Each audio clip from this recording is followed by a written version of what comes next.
Nah, kalau sudah paham sampai sini, Anda mengerti syair dalam bahasa Indonesia beda dengan syair dalam bahasa Arab. Jadi kalau Anda membaca syair dipahami bahasa Indonesia, ketemunya apa? Ya kata-kata yang ada iramanya, sajak, ya pasti beda dengan musik. Karena pengertian syair dalam bahasa Arab bukan dalam pengertian bahasa Indonesia. Tidak disebut syair, bukan disebut penyair kalau tidak menguasai musik. Ya, kalau sudah syair itu sudah musisi, sudah tahu lagu, tahu notasi, tahu lirik, itu baru disebut syair. Jadi bukan dalam pengertian bahasa Indonesia. Mungkin antum bacanya syair itu dalam yang terbayang di pengertian di kepalanya bahasa Indonesia. Ya, jadi disitulah disimpulkan beda syair dengan musik. Ya kalau bahasa Indonesia emang beda, pasti beda. Ya, musik dalam bahasa Indonesia, musik dalam bahasa Indonesia sekali lagi dengan syair dalam bahasa Indonesia itu kalau kemudian dipertemukan tidak akan ketemu karena tidak sama. Ya, yang syair ini hanya kata-kata, Anda bikin sajak, bikin puisi, disebut syair. Ada penyair, W.S. Rendra misalnya, ya, Pak Taufik Ismail misalnya, itu penyair. Dalam bahasa Indonesia itu belum tentu jadi musisi. Tapi dalam bahasa Arab disebut syair itu sudah pasti musisi. Sudah pasti itu.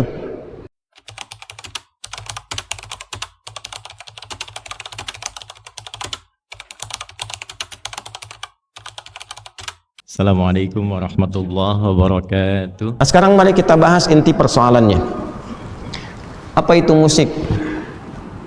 Apa itu syair? Karena konon ada berita Ustadz Adi tidak bisa bedakan antara musik dan syair. Konon. Ya. Nah, sekarang kita bedah dulu apa itu musik, apa itu syair, apa itu asy'ara, ya kan? Bagaimana pandangan ulama di dalamnya dan seterusnya. Alhamdulillah khusus hari ini saya bawa cuma 2 kitab saja, ya. Ada banyak kitab terkait itu, tapi nanti repot dan keadaannya tidak kondusif. Baik, kita mulai. Pertama, saya akan izin berdiri untuk menguraikan supaya lebih mudah kita bisa pahami dengan baik. Bismillah. Alhamdulillah.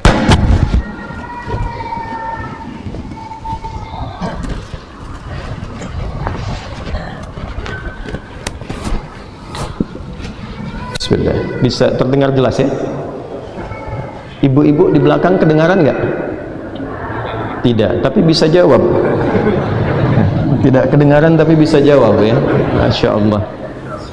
Yo, tapi ini kelihatan. Masya Allah. Belum saya tulis sudah kelihatan. Tidak kedengaran bisa jawab, belum ditulis sudah kelihatan. Bid'ah itu. Canda ya. Ini saya tulis musik di sini saja. Ini saya tulis syair. Nah, ya. Dipakai bahasa Indonesia dulu untuk memudahkan.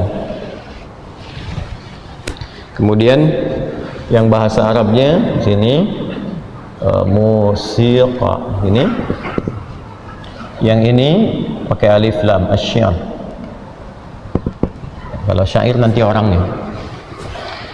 Coba lihat pelan-pelan sini ya, supaya bisa mudah dipahami. Nanti saya turunkan referensinya, teman-teman bisa akses ya. Kalau bisa handphonenya turun aja, kan ini juga sudah ada di sini dan sudah direkam ya. Jangan bikin live di atas live. Ya, supaya fokus nanti. Lihat sini. Kata musik pertama itu bukan bahasa Arab. Saya ulangi, kata musik bukan bahasa Arab. Jelas? Kata musik itu dari bahasa Yunani asalnya. Yunani. Ya. Dari kata musika, musika. Ya. Kata musika ini dalam mitos Yunani diambil dari kata muse. Artinya dewi seni. Dewi seni. Jadi Zeus itu punya dikisahkan dalam mitologi. Mitologi itu mitos, ya, bukan yang di online. Zeus online bukan ya. Zeus dalam mitologi Yunani itu punya 9 putri. 9 putri itu disebut dengan Muses namanya. Jamak dari kata muse, Muses. Ya. Perhatikan baik-baik. Nah, 9 putri ini terkait dengan seni dan musik, karena itu disebut dengan muse. Misal ada yang namanya Cleo, kan? Itu dewi musik terkait dengan puisi. Nanti ada yang terkait dengan nyanyian, terkait dengan tarian dan sebagainya. Itu 9 ya. Kalau teman-teman mau akses silahkan nanti cari referensinya tentang ini. Mungkin karena sekarang ini manusianya adalah manusia yang mengandalkan pada Google, ya googling saja, ya googling saja nanti arti musik misalnya, nanti keluar tuh. Bahkan kalau Anda misalnya buka Wikipedia pun ada musik itu keluar tentang pernyataan ini. Singkatnya adalah musik ini bukan dari bahasa Arab. Karena itu di era Nabi Sallallahu Alaihi Wasallam, bahkan sebelum era Nabi, di masa jahiliyah sebelum Nabi lahir, kata ini tidak dikenal. Sekali lagi, kata ini tidak dikenal karena ini bukan bahasa Arab asli. Kita tuh kenal kata musik baru kekinian aja di abad-abad ketika Yunani itu banyak diterjemahkan, baik filsafatnya dan seterusnya, terutama nanti ketika berdiri perpustakaan besar Baitul Hikam. Ya, Abu Ja'far Al-Mansur nanti ya diantaranya itu membuat satu gerakan banyak penerjemahan, maka dihimpun karya-karya Yunani. Dari situ kemudian muncul istilah-istilah datang dan mu'arabah atau musta'arabah, diarabkan, viral di Arab. Jadi ke era Nabi, ke era sebelum Nabi ini nggak dikenal. Baru kekinian kemudian didapatkan di abad-abad jauh setelah itu baru muncul kata ini. Jelas di sini? Nah, sekarang padanannya apa dalam bahasa Arab? Kalau ini tidak ada. Padanannya apa? Bagaimana tahu hukum musik kalau katanya aja nggak ada? Silahkan cari kata musik dengan kata musik kok begini di Al-Quran, satu kata aja cari. Kalau Anda dapat, saya kasih hadiah haji setiap tahun. Karena tahu saya tidak akan ada. Silahkan cari sampai kiamat kurang 2 menit ya. Kurang 2 menit lah, 2 hari kan udah banyak tuh ya. Tidak akan ditemukan karena memang tidak ada kata ini dalam bahasa Arab di era itu, tidak ada, tidak ditemukan. Cari dalam hadis, nggak akan ketemu. Tidak akan ditemukan. Lalu apa padanan yang terkait dengan makna ini? Sehingga nanti dibawa ke dalam konstruksi hukum. Hukum musik apa? Untuk menjawab itu kan mesti tahu apa yang dimaksud dengan musik, apa turunan definisinya, bagaimana kegiatannya, apa yang senafas dengan itu, kiasnya kemana, analoginya kemana, mana istilah yang serupa dengan ini, mesti dicari. Kalau tidak ada, nggak mungkin kita simpulkan hukum. Cara berpikirnya kan begitu, ya. Maka dicarilah kemudian oleh para ulama, ditemukanlah istilah yang senafas dengan ini, setidaknya punya 4 sampai 5 nama. Sejak zaman jahiliyah sebelum Nabi lahir sudah ada 5 nama ini, sampai kemudian di era Nabi mendapatkan komentar, pandangan baik langsung dari Nabi apapun terlebih dari Allah Subhanahu wa ta'ala dengan turunnya ayat-ayat dan surah khusus. 4 sampai 5 nama ini saya sebutkan satu-satu. Yang pertama al-hida, atau kadang disebut huda gini. Bisa pakai dhammah, bisa pakai kasrah. Nanti saya sebutkan sejarahnya, saya sebutkan kitabnya, saya sebutkan turunannya. 2 al-ghina. Ghina. 3 ini puncaknya. Asy-syi'r.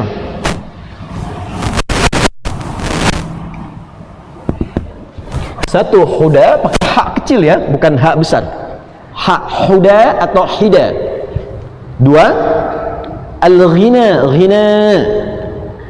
3 asy-syi'r. Kalau pakai alat nanti disebut dengan azaf. Alatnya disebut dengan ma'azif. Kemudian ini yang keempat, 1, 2, 3, 4. Yang kelima kadang disebut dengan as-sama'. Ini agak jarang, tapi sering kadang-kali dimunculkan dalam beberapa kitab fikih.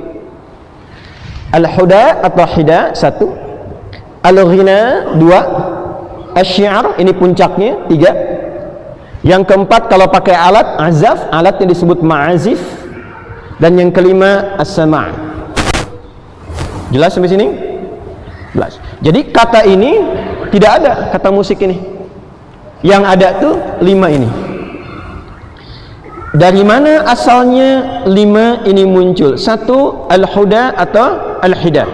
Yuk kita pakai kitab dulu ya, supaya tidak dipahami bahwa ini cuma cerita atau dikarang-karang. Di antara kitab yang paling populer tentang hida atau huda, rujukan para ulama sampai sekarang, ya, termasuk juga para ahli-ahli sejarah dan syair. Itu nama kitabnya Mirwajuz Dhahab, karya Al-Mas'udi, Ali Al-Mas'udi. Mirwajuz Dhahab, ya, karya Al-Mas'udi. Kurang lebih 1850-an halaman. Saya ada kitabnya.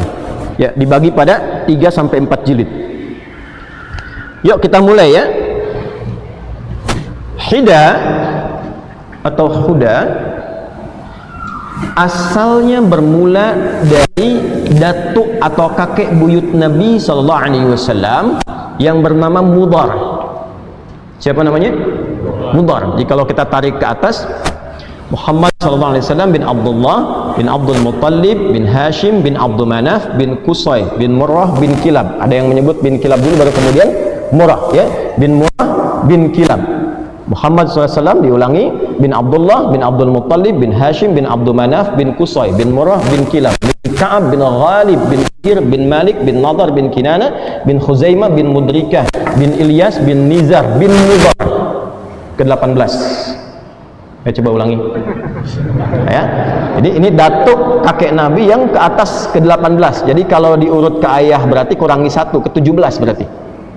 Nah, Mudhar ini keterangan ahli sejarah yang mencatat, ya, dan tersambung sampai ke atas. Nanti mereka punya rekam yang diceritakan dari masa ke masa, lalu nanti pada era tulisan dituliskan. Mudhar ini diantara tokoh sosok yang terkenal suaranya sangat bagus dan indah. Satu kali beliau naik atas untanya, lalu jatuh dari unta itu, tangannya cedera, patah. Ya. Saat itulah beliau minta tolong pada orang sekitarannya yang sedang berada di dekat-dekatnya, dan dengan unta mereka minta tolongnya begini, wa yadah, katanya kan, wa itu digunakan untuk meminta tolong. Ada huruf panggilan nida itu 14 dalam bahasa Arab, ada 14 jenis. Ya, ada a, ada ya, ada aya, dan diantaranya ada wa. Wa itu khusus untuk minta tolong. Wa yadah, gitu kan? Ya, tolong tanganku patah, tolong tanganku patah. Menariknya, karena suaranya bagus, orang tidak fokus dengan cederanya, tapi fokus dengan suaranya.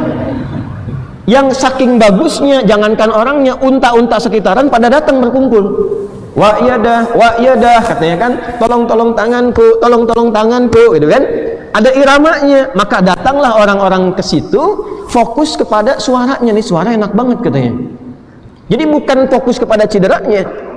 Maka dari situlah viral katanya itu wa yadah, ditirulah itu dengan senandung tertentu, awalnya dikhususkan untuk mengarahkan unta.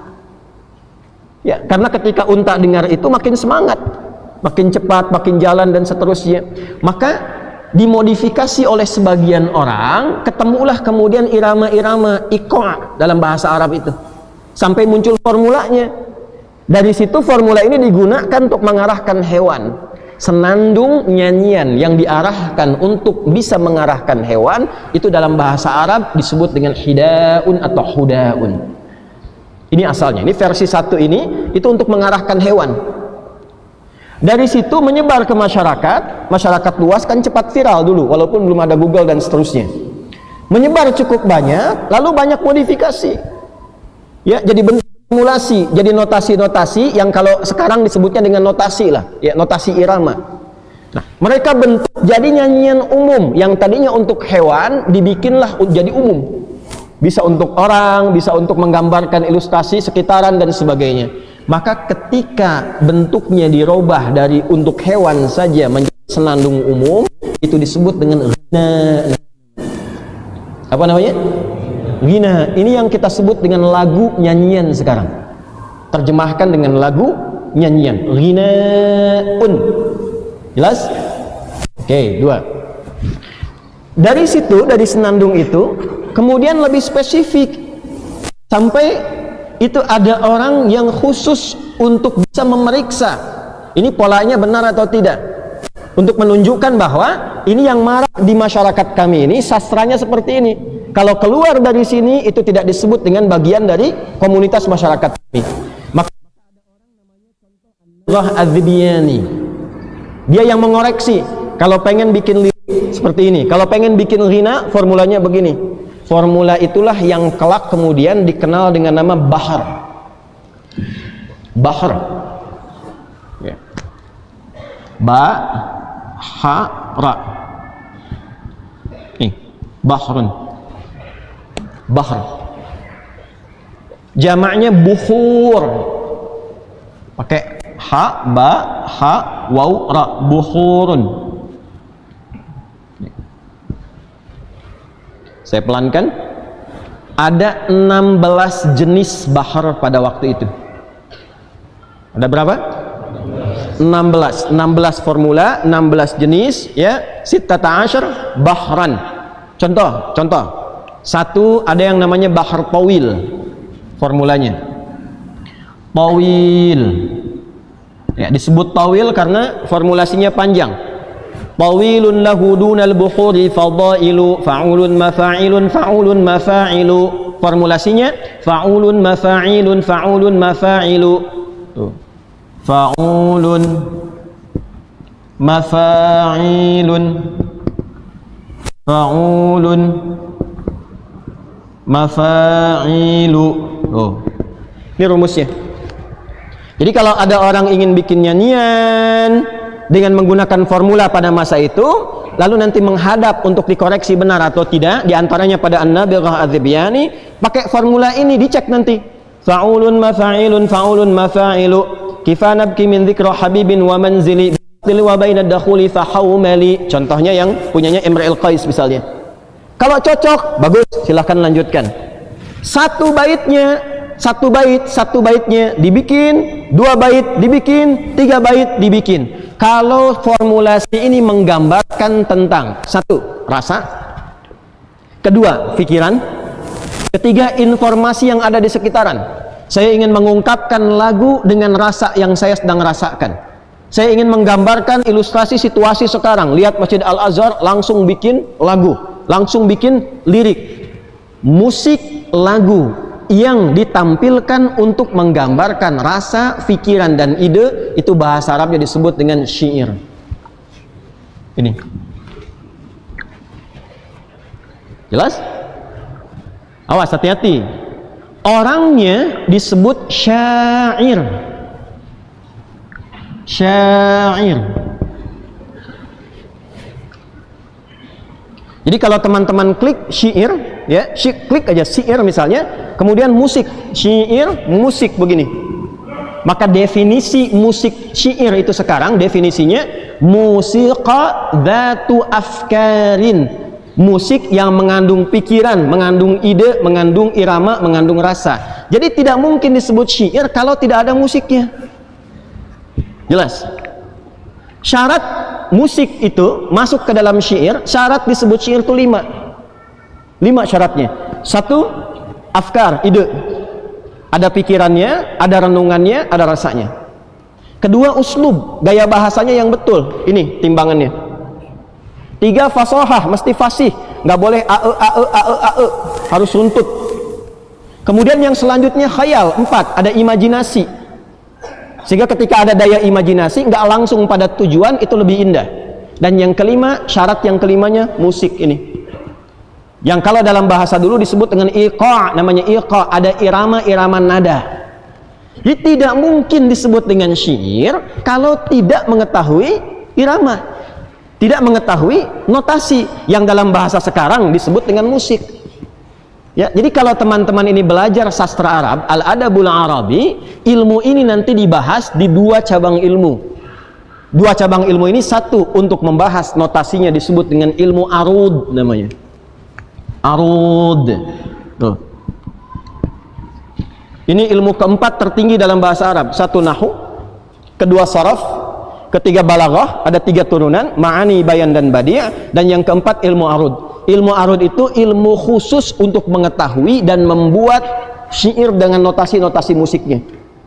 Contoh, kita nggak pakai tawil, kita pakai rojaz. Yang tadi diambil dari wayadah, wayadah, wayadah. keluarlah rumus mustaf'ilun, mustaf'ilun, mustaf'ilun, mustaf'ilun, mustaf'ilun, mustaf'ilun.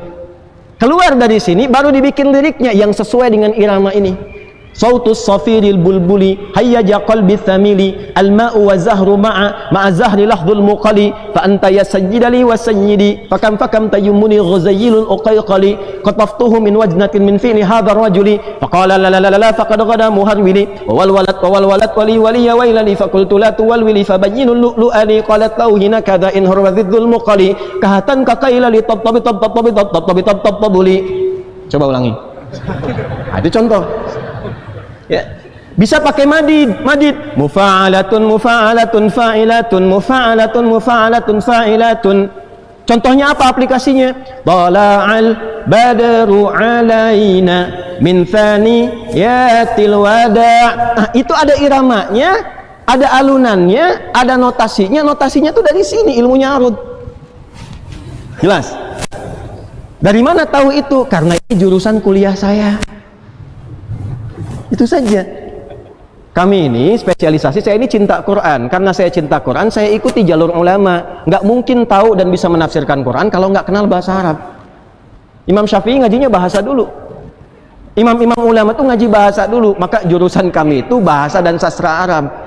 S1 kuliah saya membahas ini semua. Dan saya menulis buku di bidang arud ini. Namanya Minhatul Jalil fi Ta'rifi Arudil Khalul. Saya punya buku. Dan dalam bahasa Arab, bukan bahasa Indonesia. Minhatul Jalil fi Ta'rifi Arudil Khalil. Ini poinnya. Jelas? Oke, teruskan. Nanti dari sini orang-orang yang ingin membuat syair itu mesti menguasai 5 hal tadi. Afkar, ide, renungan, pikiran. 2 uslub, gaya bahasa yang mengacu kepada ini. 3 fasahah, kefasihan. Yang keempat khayal, imajinasi. Yang kelima musik, iqah, irama, notasi. 5 ini dikumpulkan sejak sebelum zaman Nabi sudah ada dan sudah dilombakan. Ya, ada 4 jenis perlombaan di masa Nabi. Walaupun yang viral itu 3. 1, lomba mengumpulkan harta. Jadi mereka keluar berniaga, nanti di akhir pekan kumpul. Akhir pekannya tuh yang kita sebut Jumat sekarang. Namanya Yaumul Arubah. Kumpulnya di tempat hiburan, weekendnya ke tempat hiburan. Apa yang dilakukan di sana? Foya-foya, kemudian bertanding. Yang ditandingkan itu 1 bertanding harta. Ya. Jadi kalau sekarang ada yang weekend ke tempat hiburan, kemudian update status harta, kumpul-kumpul siapa yang terkaya, itu jahiliyah sudah duluan. Ya. Nanti yang paling banyak hartanya itu disebut tajir. Nah. Pedagang. Sudah ada, sekarang juga ada kan? Ya, bahasa kerennya crazy rich kan ya? Ya, ada yang crazy rich, ada yang crazy tanpa risk gitu ya. Nah, itu tajir itu asalnya pedagang, karena dagang kaya. Makanya kalau mau kaya, orang jahiliyah itu dagang, bukan nipu. Bukan korupsi, sejahiliyah-jahiliyahnya jahiliyah, ya, tidak korupsi, dagang. Gitu ya, dagang. Nah, yang paling kaya disebut nanti tajir, jamaknya tujar. Yang kedua dukun. Dukun sudah banyak. Ya. Nanti pasangannya ketemunya dengan penyihir. Dukun, kahin, penyihir, sahir. Itu lomba bikin mantra. Siapa yang mantranya paling manjur itu nanti akan diangkat sebagai ketua dukun. Jadi paguyuban dukun sudah ada zaman jahiliyah. Dan ketuanya banyak, betul. Makanya Nabi ketika nanti beliau diutus dan oleh Allah diwahyukan Al-Qur'an dituduh ini kreasi dukun, maka dibantah oleh Quran, wa ma huwa biqauli kahin. Bukan, ini bukan produk sihir. Jelas? Yang ketiga, syair.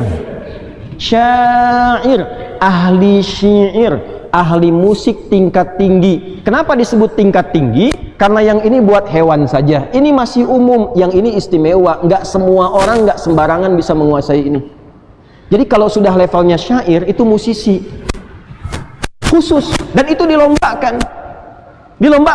Dibikin syair ini kalau sampai 7 bait disebut qasidah namanya. Ya, 1 baitnya itu ada 2 baris. Baris pertama disebut sodrun, baris kedua disebut ajazun. Sodrun, ajazun. Kalau sudah ada 7 disebut qasidah. Di qasidah itu tidak harus pakai rebana.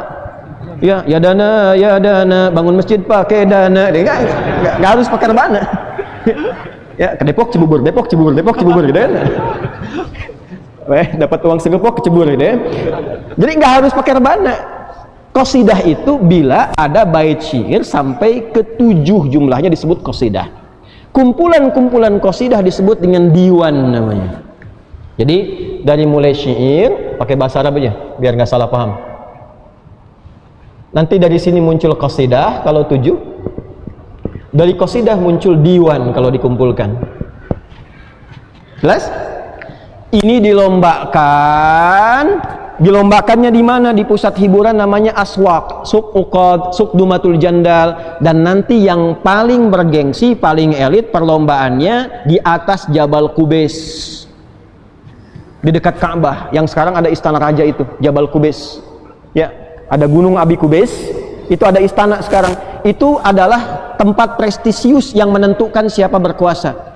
Makanya kalau teman-teman lihat ada istana di atasnya, ini menunjukkan ini yang sedang berkuasa itu pemerintahan ini. Nah, dulu yang punya kuasa itu 3 golongan itu. Yang paling kaya, kemudian ada dukun dan tukang sihir, ya, satu lagi ada musisi, penyair di sini. Syair. Dilombakan, yang keempat nanti yang kedudukan, ya, dan seterusnya. Dilombakan, perlombaan ini akan menyeleksi 7 terbaik. 7 terbaik. 7 terbaik ini kalau sudah didapatkan, itu nanti karya mereka 7-7-nya akan ditempel di dinding Ka'bah, dituliskan.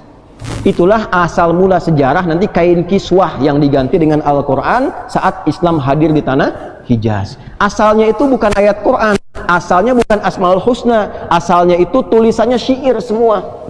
Lirik-lirik, lagu-lagu dan sebagainya. 7 disebut mu'allaqatus sab'a. Nanti dipilih pemimpinnya, siapa yang paling hebat, disebut dengan ini syair, orangnya syair, jamak dari kata syair, karena jamak itu lebih dari 2. Ya, kalau 2 disebut musanna, ada yang mengatakan lebih dari 1. 1 mufrad single, 2 musanna, kan? Yang ketiganya jamak. Karena ini dipilih 7, maka dijamakkan syair menjadi syu'ara. Jamak dari kata syair, syu'ara. Paham?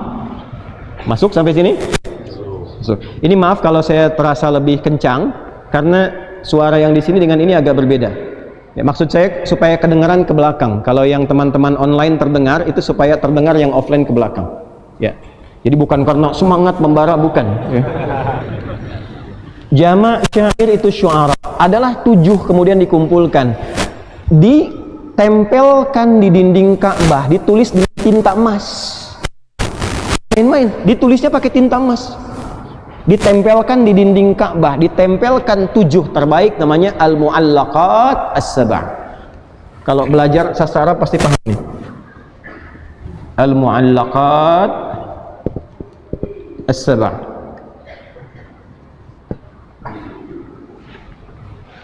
Pemimpinnya yang paling viral namanya Imra'il Qais. Imra'il Qais. Gelarnya Amirus Syu'ara, pemimpin para musisi. Gitu. Jelas? Amirus Syu'ara. Kejadian ini berlangsung 150 tahun sebelum Nabi lahir. Jadi sudah viral dari 150 tahun sebelum Nabi lahir dan berlangsung sampai ke era Nabi sallallahu alaihi wasallam. Paham sampai sini? Jadi ini saya terangkan dulu pengertiannya huda, hida, ghina, kemudian syair. Orangnya disebut apa? Syair. Jamaknya apa? Nah, kalau sudah paham sampai sini, Anda mengerti syair dalam bahasa Indonesia beda dengan syair dalam bahasa Arab. Jadi kalau Anda membaca syair dipahami bahasa Indonesia, ketemunya apa? Ya kata-kata yang ada iramanya, sajak. Ya pasti beda dengan musik. Karena pengertian syair dalam bahasa Arab bukan dalam pengertian bahasa Indonesia. Tidak disebut syair, bukan disebut penyair kalau tidak menguasai musik. Ya, kalau sudah syair itu sudah musisi, sudah tahu lagu, tahu notasi, tahu lirik, itu baru disebut syair. Jadi bukan dalam pengertian bahasa Indonesia. Mungkin antum bacanya syair itu dalam yang terbayang di pengertian di kepalanya bahasa Indonesia. Ya, jadi disitulah disimpulkan beda syair dengan musik. Ya kalau bahasa Indonesia emang beda, pasti beda. Ya, musik dalam bahasa Indonesia musik dalam bahasa Indonesia sekali lagi dengan syair dalam bahasa Indonesia itu kalau kemudian dipertemukan tidak akan ketemu karena tidak sama. Ya, yang syair ini hanya kata-kata, Anda bikin sajak, bikin puisi, disebut syair, ada penyair. W.S. Rendra misalnya, ya, Pak Taufik Ismail misalnya itu penyair. Dalam bahasa Indonesia itu belum tentu jadi musisi. Tapi dalam bahasa Arab disebut syair itu sudah pasti musisi. Sudah pasti itu. Nah, artinya bukan saya yang tidak paham. Mungkin yang sana ya menjawabnya begini, yang di sana melihatnya berbeda, gitu aja. Itu aja. Ya, kan tidak boleh kita menjelekkan orang. Ya, menyudutkan orang, menjatuhkan orang itu tidak boleh. Kita itu umat Nabi yang dilatih berprasangka baik. Karena di sana melihatnya dalam persepsi bahasa Indonesia, maka tidak ketemu. Jadi kalau ada yang mengatakan dari dulu orang Arab sampai sekarang misalnya, ya kata syair itu jelas maknanya, ya jelas tidak ada kaitan dengan musik, ini menandakan mungkin cara pandangnya berbeda, informasinya belum masuk. Belum masuk, nanti saya buka di akhir. Ya, saya buka pelan-pelan di akhir. Tapi di sini, maaf Bapak Ibu sekalian, saya juga belajar bahasa Indonesia. Dan saya punya koleksi KBBI, Kamus Besar Bahasa Indonesia di rumah. Ya. Kita belajar sinekdok, pas prototo, totem proparte sampai ke sini, pengertiannya ada. Apa yang disebut dengan syair itu nggak akan sama. Jadi kalau ada yang menyebutkan ini nggak bisa bedakan antara syair dengan musik, ya lalu berkomentar A, B, C dan seterusnya, ini menunjukkan boleh jadi syair yang dia pahami syair dalam bahasa Indonesia. Jelas? Bukan dalam pengertian bahasa Arab. Ya, saya nanti ungkap belakangan saja supaya tidak mengganggu jalannya ta'lim kita. Kalau ini sudah pakai alat, liriknya, notasinya, iramanya diiringi dengan alat, itu berubah menjadi azaf namanya. Ini ilmu nih. Alatnya disebut ma'azif. Ma'azif dari tunggalnya mi'zafah, jamaknya ma'azif. Kenapa dijamakan ma'azif? Karena ada 3 jenis alat yang digunakan mengiringi lirik, mengiringi lagu dan notasi. Apa 3 ini? 1, yang menggunakan tiupan, nai, seperti seruling, nai. Ya, Bapak nai, Bapak seruling. Ya, ada yang menggunakan petikan, 2, dipetik. Itu ud namanya, bukan ud yang minyak wangi, yang petikan. Pernah lihat yang petikan klasik dari Arab yang senarnya cuma 3 atau 2 itu? Nah, itulah ud. Ya. Kemudian dikembangkan menjadi autar atau diserap ke dalam bahasa kita gitar, dari bahasa Inggris gitar. Ya, jelas? Ini yang petikan. Lalu selanjutnya ada yang ditabuh, dipukul. Nah, ini yang viral, yang banyak digunakan. Ya, kalau yang ini biasanya tidak banyak, ya, didapatkan dari wilayah-wilayah Persia dan seterusnya. Kalau di lingkup Arab yang masa jahiliyah sampai ke era Nabi, yang paling banyak itu ini yang ketiga. Walaupun ini ada, ini dikomentari, yang ketiga itu lebih banyak. Yang dipukul, ditabuh. Namanya duf atau dufuf. Ya, jamaknya dufuf. Nah, dufuf inilah yang disebut rabbana. Dufuf ini yang disebut rabbana. Jadi rabbana itu bukan qasidah. Kalau qasidah itu lagunya, liriknya, iramanya, notasinya itu qasidah. Gabungan dari 7 bait, ya, 7 bait syair. Kalau alatnya disebut dengan dufuf. Kalau kendang, sekarang kan ada rampak kendang macam-macam dan sebagainya, itu zaman dulu sudah ada, namanya tobel, toblun, po, ba, lam. Ya, paham? Jadi alat-alat ini disebut apa namanya? Ma'azif. Jelas? Kalau orang bernyanyi, berlagu, berdendang menggunakan alat-alat ini, walaupun yang dilagukan itu lirik-lirik syair, dia tidak disebut syair, disebutnya azif. Nih, jelas apa disebutnya? Azif. Kalau diperdengarkan, orang mendengar konser lah kalau istilah sekarang, dikonserkan, diperdengarkan, diundang, kemudian dibayar dan sebagainya, maka ketika diperdengarkan itu disebut dengan sama namanya. Nih. Sama, jelas? Nih, 1, 2, 3, 4, 5. Ini asalnya. Paham sampai sini? Nah, inilah yang kelak kemudian hari, Bapak Ibu sekalian, dalam definisi orang sekarang nggak kenal ghina itu apa. Taunya ghani, kaya. Pagoni, orang kaya, tapi tagoni, nyanyian. Benar kan? Tuh, orang nggak kenal dengan kida. Orang nggak kenal dengan azaf, nggak kenal. Taunya apa? Musik. Nah, kadang-kadang bahasa Arab diserap ke dalam bahasa Indonesia itu tidak harus selalu sama maknanya. Ya, bisa jadi bisa berubah, bisa berbeda. Ya, misal kita ambil beberapa banyak bahasa yang ditarik ke dalam bahasa Indonesia. Bahkan ke bahasa daerah. Bahkan ke dalam bahasa daerah. Majlis apa namanya? Hah? Majlis itu forum. Ya. Coba Majlis Umum MPR diartikan sidang tuh. Sidang majlis. Majlis itu asalnya tempat duduk. Gitu. Dari kata jalasa, tempatnya majlis, tempat untuk duduk. Ya, tidak harus tempat untuk bersidang. Majlis Jumat yang mulia, gitu kan? Ya, majlis itu dalam bahasa Indonesia tidak sama dengan bahasa Arab. Kalau majlis Jumat, forum Jumatan, padahal asal kata majlis itu tempat duduk. Syair ini itu produk musik dengan 5 syarat tadi. Ketika ditarik ke dalam bahasa Indonesia, maknanya berubah untuk membedakan dengan istilah yang sudah ada di tempat itu supaya tidak sama. Maka berubahlah syair menjadi istilah-istilah yang berbeda dari asalnya dalam bahasa Arab. Paham sampai sini? Di mana ditemukan itu? Nih saya bawa kitabnya, ini tebal sekali nih. Namanya Al-Musiqa wal Ghina fi Mizanil Islam. Musik, nah, dan lagu dalam timbangan Islam. Ini pengarangnya,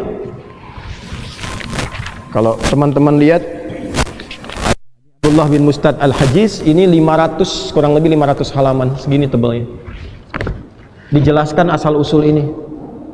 Semua diuraikan dari awal sampai akhirnya. Jadi ini bukan karangan pribadi, semua ini ada kitabnya. Dan ini lagi kepada kitab-kitab lain dikumpulkan jadi setebal ini.